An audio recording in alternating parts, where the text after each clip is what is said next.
Hey guys, welcome back to my channel से to literature.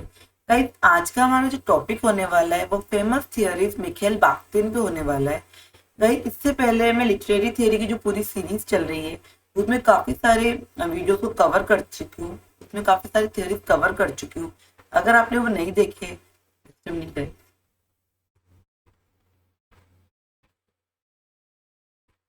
अगर आपने वो नहीं देखे तो प्लीज आप मैं डिस्क्रिप्शन में उनका लिंक मेंशन कर दूंगी। और गाइस, मेरा से यस टू लिटरेचर करके जो टेलीग्राम चैनल है उस पे भी मैं अपने सारे वीडियोस डालती हूँ। तो अगर आप उसे ज्वाइन करेंगे तो आपको मेरे प्रीवियस सारी वीडियोस और पीडीएफ अवेलेबल है वहाँ पर। गाइस, आप उन्हें ज्वाइन कर सकते हैं और अपने खुद के नोट्स बना सकते हैं। इन फ्यूचर आपको रिवाइज करने में काफ़ी हेल्प होगी। और गाइस, अगर आपको मेरी नोट्स अच्छे लगते हैं तो अपने फ्रेंड्स के साथ भी शेयर कीजिए जो भी लिटरेचर से रिलेटेड किसी भी पेपर की तैयारी कर रहा है। आई होप ये नोट्स पे उनके लिए भी काफ़ी हेल्पफुल होंगे। तो गाइस, मैं अपना इंट्रोडक्शन दे दूं। My name is Archana Agrawal. I recently qualified my NET on a very good percentile and I hope guys मेरे नोट्स आप लोगों के लिए भी काफ़ी हेल्पफुल है। ठीक है गाइस। और आज का सेशन गाइस मैं चाहूंगी कि आप सब पहले से लाइक कर लीजिए और शेयर कर लीजिए।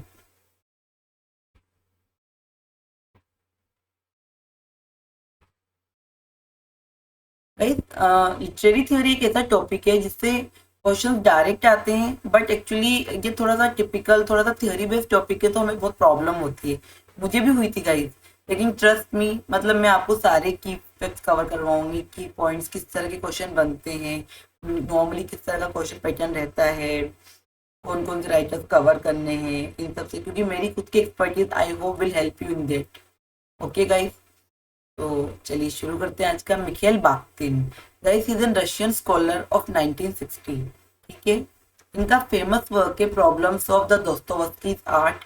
इसके अंदर इन्होंने काफी सारी टर्म्स को कॉइन किया है जो रिलेटेड है कि हम जब भी कोई वर्क पढ़ते हैं या लैंग्वेज में जब हम कोई वर्क पढ़ते हैं तो उस वर्क से रिलेटेड टर्म्स होती हैं, उन्हें हमें कैसे पढ़ना चाहिए। और हर वर्क की अपनी एक अलग पढ़ने का अलग तरीका होता है। ठीक है गाइस। तो ये वर्क इनका 1929 में पब्लिश हुआ था। और गाइस, ये बहुत इंपॉर्टेंट है क्योंकि डायरेक्ट क्वेश्चन बनते हैं इनसे कि problems of Dostoevsky is belongs to which theories. तो वो आपको ऑप्शन दे देंगे गाइस। ठीक है।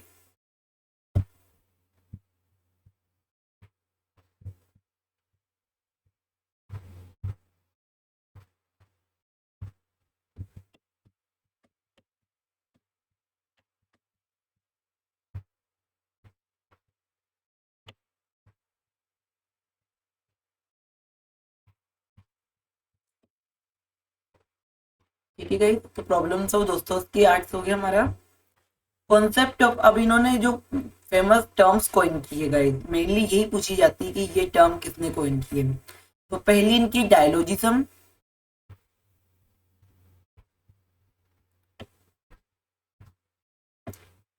सेकंड है पॉलीफोनी, थर्ड है हेट्रोग्लोसिया, फोर्थ है क्रोनोटो, फिफ्थ है कार्निवलस्क्यू और सिक्स है आउटसाइडनेस। आउटसाइडनेस।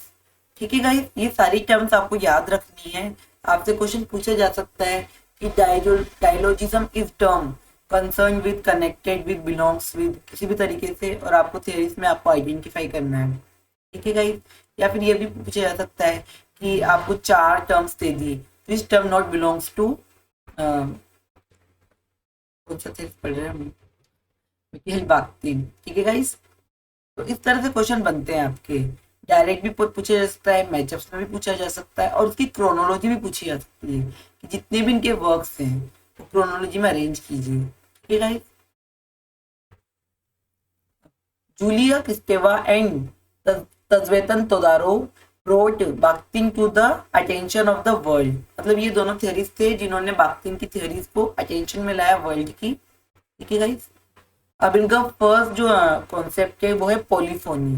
अब जैसे कि फोन, फोन यानी साउंड। अगर आपने फोनीज में पढ़ा है तो आपको पता होगा फोन का मतलब साउंड होता है। पॉलीफोनी, और पॉली हम हमेशा याद करते हैं जब मल्टीपल होता है। ठीक है। मतलब multiple sound, it means multiple voices.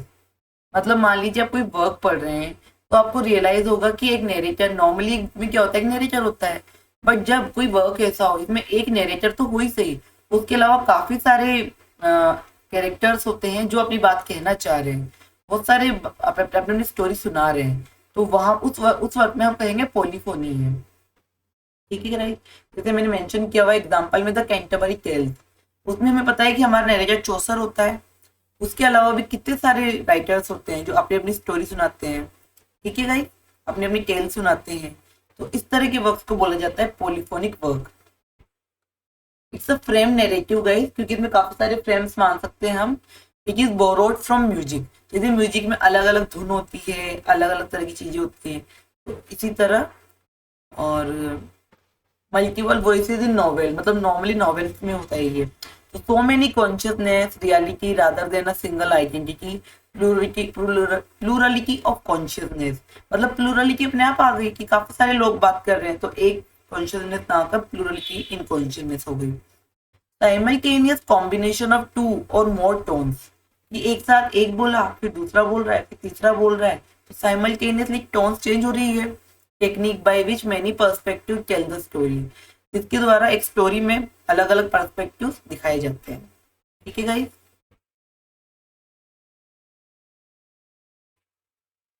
Then डायलॉजिज्म, ये इनका सेकेंड कॉन्सेप्ट है। डायलॉजिज्म इज बिलोंग टू डायलॉग। अब डायलॉग किन के बीच होता है, एक स्पीकर होता है, एक लिसनर होता है, और उन दोनों के बीच में कॉन्वर्सेशन होता है। ठीक है गाइस। तो ये कहना चाहते हैं कि जब हम जैसे मान लीजिए पोइट्री है या मोनोलॉग है, उसमें एक व्यक्ति ही पढ़ता है, एक व्यक्ति ही बोलता है, तो वो टर्म को ज्यादा अच्छे से एक्सप्रेस नहीं कर पाता, वो ज्यादा इफेक्टिव नहीं होती। रादर देन अगर हम डायलॉग फॉर्म में बात करें तो हमारे व्यू पॉइंट ज्यादा अच्छे से निखर कर आते हैं। ठीक है। तो मल्टीप्लिसिटी ऑफ स्पीकर, मतलब एक से ज्यादा स्पीकर इसमें, पर इतने नहीं है जितने उसमें अर्लियर में। ठीक है। Non poetry means prose form which compare with monologue, जैसे रॉबर्ट ब्राउनिंग गाइस अगर आपको पता है तो बहुत ही फेमस है फॉर मोनोलॉग्स, ड्रामेटिक मोनोलॉग्स। उनका माय लास्ट जजेस बहुत ही फेमस वर्क है। तो उसमें क्या होता है कि नरेटर अपना एक पर्टिकुलर कैरेक्टर का माइंडसेट बताता जाता है, वो किसी से बात नहीं करता, वो केवल अपना माइंडसेट बता रहा है। जबकि डायलॉग में हम सुनते भी हैं, हम बोलते भी हैं, तो दो जनों का एक्सप्रेशन होता है, आइडियोलॉजीज का, थॉट प्रोसेस का। तो यहाँ राइटर कहना चाहता है कि इस तरह के वर्क ज्यादा इफेक्टिव होते हैं। ठीक है। Dialogue is preferred as compare to monologue. In the third term, heteroglossia. Hetero यानी मतलब more than one. Term to discover and understand to get the taste of a novel. Every novel describes the coexistence of varieties within a single linguistic code. A wide variety of tone using by a single person with the speaking to different person. मतलब कई normally देखो इसमें क्या है कि एक ही व्यक्ति भी तरह तरह का टोन यूज कर सकता है। जैसे कि अगर हम बड़ों से बात करते हैं तो इंसान एक ही है, बस उसके बात करने का तरीका अलग है। थोड़ी अदब से बात करेगा, अगर आपने पापा से बात कर रहे हैं, मम्मी से बात कर रहे हैं, थोड़ी अदब से थोड़ा धीरे बात करेंगे। अगर आप अपने छोटे भाइयों से बात कर रहे हैं तो कैसे ऑर्डर चलाते हैं हम, है ना, या फिर कैसे किसी भी काम के लिए जा पानी लेके आ, राइट।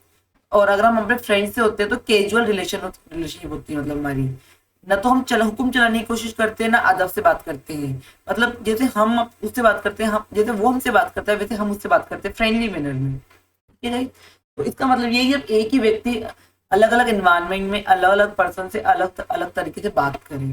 ठीक है। It's a collection of all the forms of social speech. Social speech अलग अलग होती है अलग अलग फॉर्म में।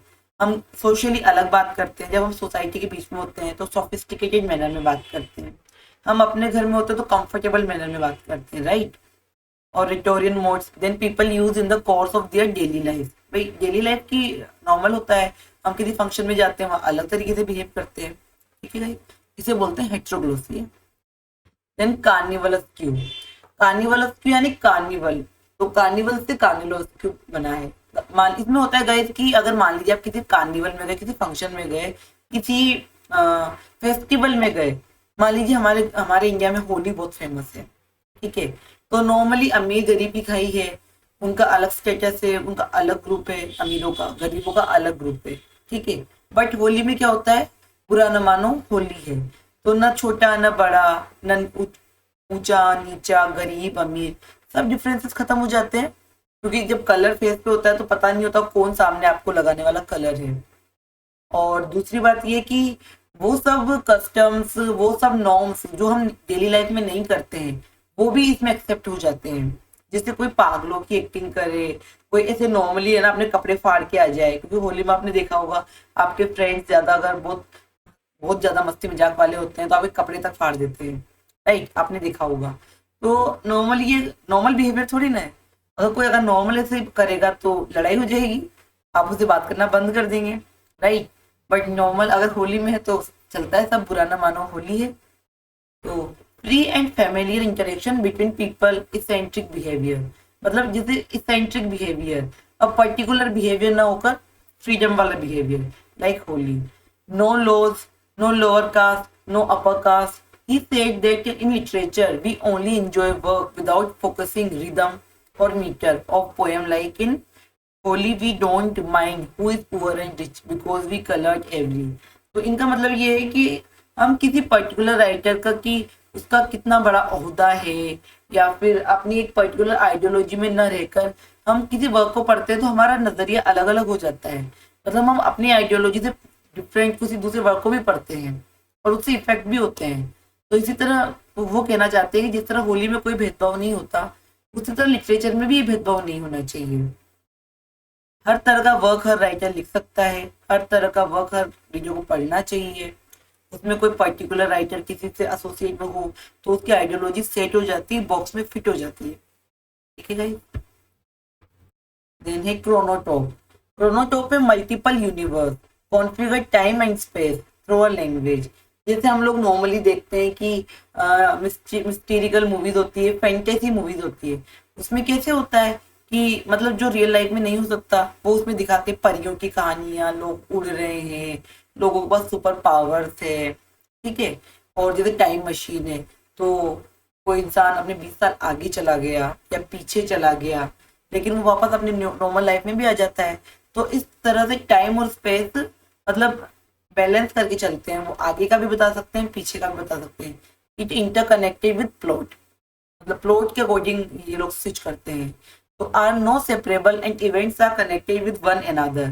तो मतलब इसका मतलब ये तो नहीं टाइम मशीन को कोई, या फिर अगर आपने कोई ऐसी जादू वाली मूवी देखी है तो वो कभी, अगर आप हैरी पॉटर की बात करते हैं, हैरी पॉटर में एक नॉर्मल लाइफ होती है, हैरी छुट्टियां मनाने अपने जो अंकल से उनके यहाँ जाता है, ठीक है, वहां वो जादू वादू नहीं करता है, छड़ी पे उड़ के नहीं घूमता है। लेकिन जब वो हॉगवर्ट्स जाता है तो वापस वो झाड़ी पे वो सारे जो अपने जो मिरेकल से मैजिक से वो करता है, ठीक है। तो इसका मतलब ये है कि, लेकिन इसका मतलब ये थोड़ा है कि हम कंफ्यूज होते हैं कि यार ये सजन ऐसे किससे हो गया, अभी तो ये जादू नहीं कर रहा था, नॉर्मल लाइफ जी रहा था, सजन क्यों हो गया? क्योंकि हमें पता होता है वो प्लॉट के अकॉर्डिंग चेंज हो रहा है और किस तरह की मूवी है ये, ठीक है गाइस। तो टाइम और स्पेस प्लॉट के अकॉर्डिंग कॉन्फ़िगर होते हैं, इंटरकनेक्टेड होते हैं। Events are correlated with chronology like Captain Marvel America, जैसे कि हमारी आयरन मैन वगैरह, इस तरह की जो मूवीज है गाइस, ठीक है। इसके अलावा इनकी कुछ और टर्म्स है, वो इतनी फेमस नहीं है। अनफाइनलिजिबिलिटी, नो पर्सन इज डिफेनेबल, ग्रोटेस्क, कि जब है ना फ्राइटनिंग एंड ह्यूमरस टुगेदर आ जाते हैं। कभी कभी कोई वर्क ऐसा होता है कि सडन हमें डर लग रहा है लेकिन फिर हमें हंसी भी आ गई, बिटवीन रियल एंड इमेजिनिंग, ठीक है गाइस। तो इस तरह के वर्क को ग्रोटेस्क कहा जाता है।